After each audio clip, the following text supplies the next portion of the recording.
Democrats own what happened today. I want that as my America, not trading gunfire, because I'll win. They are at war with us. Trump gets hit. They went after Musk's cars.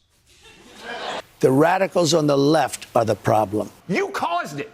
Look at me right now. You caused this. Once again, who is they? There's those on the radical left. Fucking kidding me? You concerns? It sounds like the shooter was a tranny or pro-trans. A few moments later. Utah as the man behind the deadly shooting of Charlie Kirk. Federal officials believe Robinson acted alone. It is Friday afternoon. I think very good. And by the way, right there, you see all the trucks. They've just started construction of the new ballroom for the White House. The tragic events of the past few days in America have been astoundingly pathetic and painful, but the most difficult part has been watching how America reacts to it. First of all, when the tragic assassination of Charlie Kirk happened, we found out that America has not learned from its previous behaviors. We found people attacking each other, left versus right, Republicans versus Democrats, same thing, rinse and repeat. They don't learn from their past mistakes.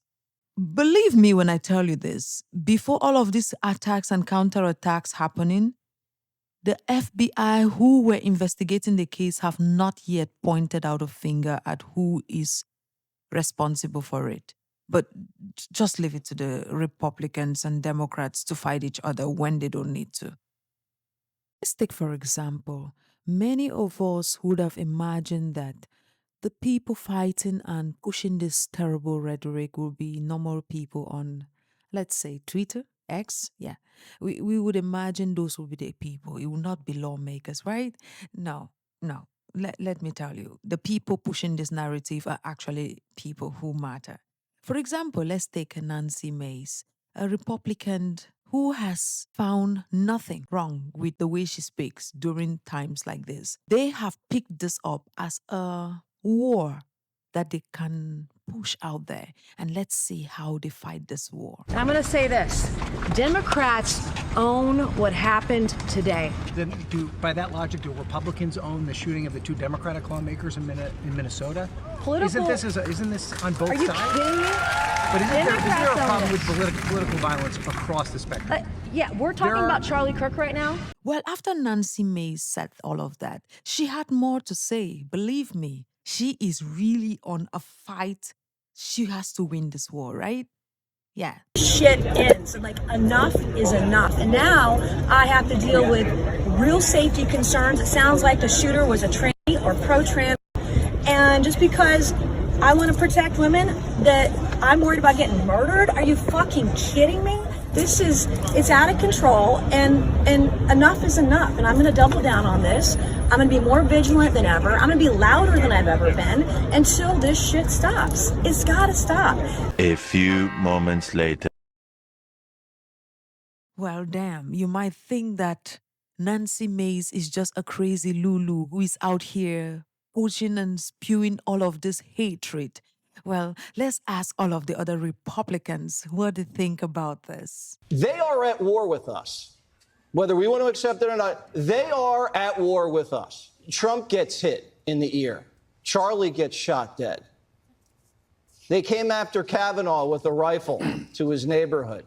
They went after Musk's cars. The last thing I ever want is violence. Look, I spent 9 years in and out of war. The last thing I want is that.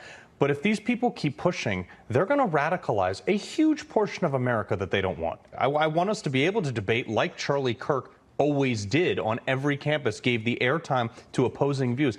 I want that as my America, not trading gunfire, because I'll win. I am sick and I am tired of hearing people say, like Barack Obama did, like Hillary Clinton did, oh, we condemn this violence. You caused it. Look at me right now. You caused this. When you tell people that someone is, you are telling crazy people, go kill them. He's been one of the most divisive, especially divisive younger figures in this, who is constantly sort of pushing this sort of hate speech or sort of aimed at certain groups. And I always go back to hateful thoughts lead to hateful words, which then lead to hateful actions. And I think that's the environment we're in, that people just, you can't stop with these sort of awful thoughts you have and then saying these awful words and not expect awful actions to take place. Once again, who is they? Does anyone want to specify who they is, or are we just going to keep talking about all that they do?